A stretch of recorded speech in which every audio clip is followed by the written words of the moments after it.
everybody, it's Jamie from No Getting Off This Train. In today's video, I am making some whole wheat English muffins. They're easy to make and so much cheaper than what you would buy at the store. So I used to be pretty intimidated with making my own bread. But then I got a bread machine for $6 at the thrift store years and years ago, and I started to make my own bread and realized, it's really not all that intimidating at all. And then I branched out and started making it without the bread machine. So that's what I'm going to do today. You don't need a bread machine to make the dough for these. I'm just using my stand mixer, or you could just use a spoon and hand mix it yourself. This batch is going to make between 12 and 15 English muffins, and it only costs about $2 to make the entire batch, which if you think about it, the ones at the store, the 6-packs, are between $3 and $4 each, depending on what brand you buy. So I'm going to go through the entire recipe with you guys and give you different tips and hints along the way and show you how to freeze them as well. So let me show you the ingredients and let's get started. These are the basic ingredients that you're going to need for the English muffins. So you'll need milk and then some water as well. I have fast rising yeast, and then I have salt, 1 egg, some olive oil, some honey, and then I have whole wheat flour and then all-purpose flour. So the first thing that we need to do, since we're not using a bread machine, is we need to let the milk and water and the yeast sit in a bowl for a little bit. So let's get that started. Let me just say, first of all, I am not a professional baker. I am just a home cook. So I don't weigh out my flours. I don't weigh anything. I just kind of, eyeball it using the measuring cups, and that is okay. I'm just making for my family. I'm not making this for, business purposes or anything. Trust me, it's going to be fine. So my top tip for getting started, this metal bowl is cold, and I want to heat it up because the yeast rises and, it does its thing with warm water and the warm milk. But I also like getting the bowl pretty warm as well. So I'm going to run this under some warm water to get the bowl nice and warm, and then we'll add the ingredients. Next up, we need 1 cup of milk, and I'm going to put this in the microwave for probably about 30-35 seconds, just enough to get it warmed up. Okay, we've got the 1 cup of milk, and then we also have a 4th cup of warm water. Then we'll need about a tablespoon of honey. You see what I mean about not completely measuring the honey, it's fine. And then we have 2 teaspoons of yeast. So I like the fast rising or bread machine yeast, as it's sometimes called. I think it works a lot better in something like this. I'm just gonna stir this up a little bit. We need to wait between 5 to 10 minutes. And when we come back, the yeast should be a little bit foamy on top. Here we go. Do you see how it is kind of foamy on top? That is exactly what we're looking for. So now we're going to add the rest of the ingredients and then mix it all together. First up, I'll add 1 egg. And then I have 1 teaspoon of salt and 3 tablespoons of olive oil. Then finally, we have 2 cups of whole wheat flour, and then we have 1 cup of all-purpose flour. You could probably use all 3 cups of whole wheat if you want to. Adding the all-purpose flour seems to make it just a little bit on the softer side. All right, so I've got all of that. I'm going to put it in my KitchenAid mixer with the dough hook attachment. All right, and now we wait. I have this on setting probably like number 3 or 4. So it's kind of like at medium speed right now.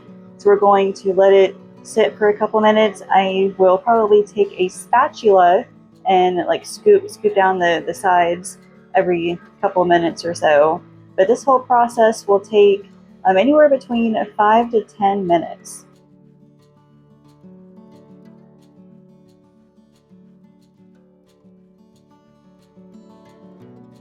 So the dough is going to be a little sticky.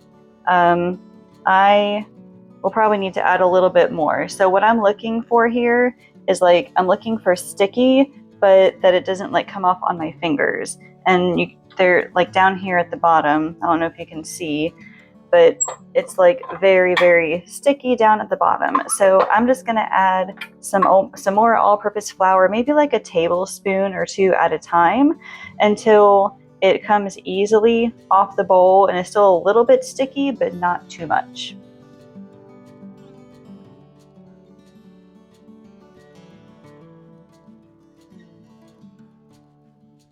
Okay, I think it's looking good. Like, it's still a little sticky, but it's not like sticking to my hands, which is good. So let me gently take this off the dough hook, and then we need to let this rise for 1 hour. Okay, yeah, it does still look a little sticky, but it's okay because I'm going to be kneading it some more on a on a cutting board with flour, so it'll be okay.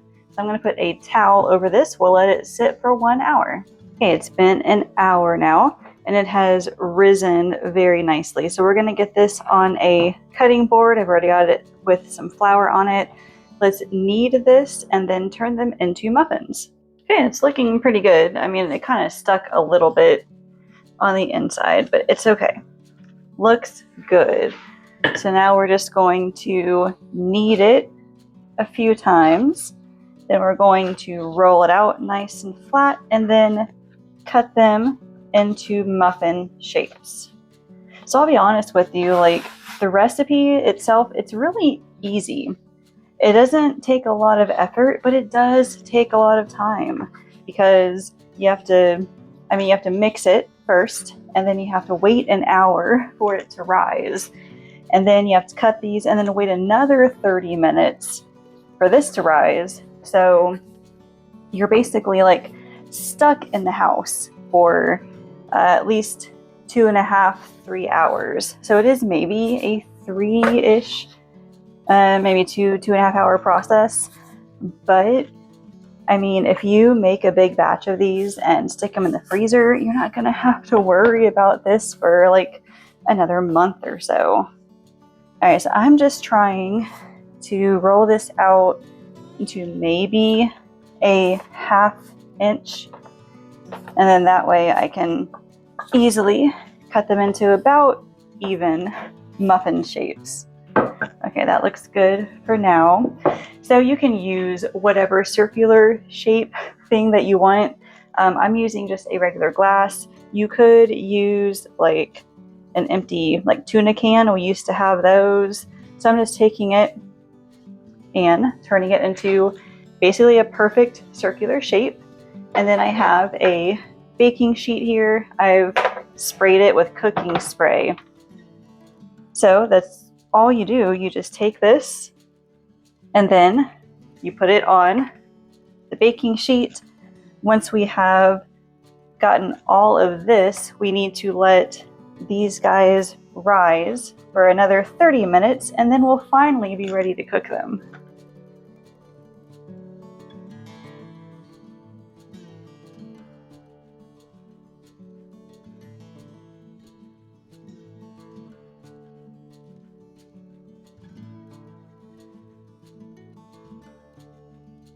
All right, here's what they look like right now. I was able to get 17 muffins out of these, and it's okay if they're lightly touching each other, it's fine. What we're gonna do now is take that towel and put it over top here, and we're going to let this sit for 30 minutes, and we'll finally be able to cook them. After 30 minutes, here's what they look like. They've risen a little bit. So I have my griddle here that's preheating. It's on medium heat right now. So honestly, all you have to do is take some of the muffins and put them on the griddle. We're gonna heat them maybe 2-ish minutes per side, and that's it. So yeah, I don't need any cooking spray. I'm just going to place them right down just like this. Now, I've seen other recipes use cornmeal and put that like on top of their English muffins as they cook, and that gives it more of a store-bought style. I don't use cornmeal typically in anything, so I don't have any here, but you can just cook it just like this. And honestly, when I first made these English muffins, I didn't realize that you cooked them on a griddle and you didn't have to like bake them in the oven or anything. I'm not used to like making dough like this and then cooking it on, a griddle or anything like this. So what I learned the last time I did this, do not flatten them, because if you flatten them while they're cooking, like in an attempt to cook the insides more, they're going to be really flat like pancakes. And I made pancakes at the same time that I made these, and they both ended up looking almost exactly alike. So yeah, do not flatten them. They will cook, don't worry. So this was maybe 45 seconds to a minute on the one side. And then we'll just cook it for another minute or so on the other side. And then they'll be done. They really don't take too long at all. So you want to make sure they are lightly browned, just like this, before you flip them. Okay, after another minute or so, they're nice and brown on the bottom. So I'll just stick them on a plate to let them cool, and then we'll move on to the next batch.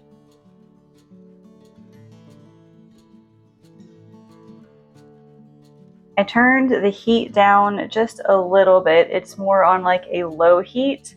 So I opened one up, and it's really hot, sorry. I opened it up, and I mean, it's done on the inside, but maybe not quite as done as I would like it to be. So I might put these back on for another minute or two after these guys are done. Because like honestly, it's really hard to tell whether they're done just by looking at it from the outside.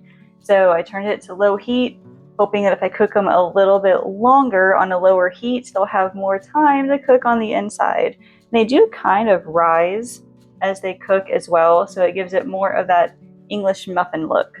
Actually, I'm just gonna go ahead and throw a few on right now, because these are small enough that I think they'll be okay.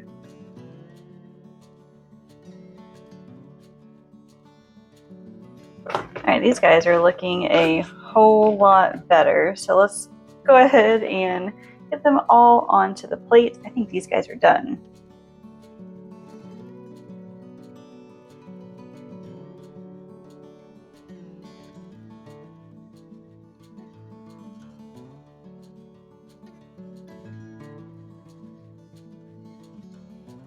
So I actually have a store-bought English muffin compared to mine. As you can see, the ones from the store are a lot bigger, but you could make yours bigger as well if you use a different cutting tool.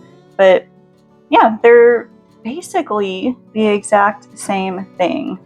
So opened up, there's that one. This is a multi-grain one, so it's got like a little bit of extra stuff in it. But opening up that one, it looks a little bit more like a bread because there's not like all the other stuff in it.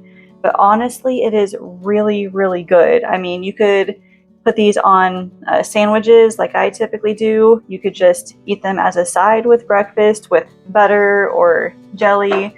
They're super good, and they are freezer friendly as well. So if you wanted to freeze these guys, I would do what's called flash freezing. So I've got a baking sheet lined with parchment paper, and you would just put your muffins on the baking sheet just like this. You're going to put them straight in the freezer like this. They're not going to touch or anything because you don't want them to freeze together. So this will probably take 2 or 3 hours for them to fully freeze. Once they're frozen, you can then put them in a gallon-sized freezer bag. Just write down the date that you put them in the freezer, write down what they are, and then whenever you need one, you can get one out overnight, let it thaw in the fridge. You could probably set it out like the morning of and let it sit on the counter for like 30 minutes or so. But yeah, these, if you make a huge batch of them, you'll be able to eat them all month long. You can find the full recipe for these English muffins in the description, so make sure you check it out, print it out for yourself, and try it, and let me know what you guys think. Again, there is a lot of time involved in it, but not a lot of hands-on time. So these are great for meal prepping to put in the freezer or to eat throughout the week. Leave me a comment and tell me, do you typically make a lot of bread items, whether it is in a bread machine, in a stand mixer, or whatever? I would love to have more recipes. As always, thank you all so much for watching, and I will see you later. Are you looking for easy dinners to feed your busy family? Click the link in the description to grab a free recipe book with 10 simple and delicious dinners that my family loves. Download it now and tell me what you think.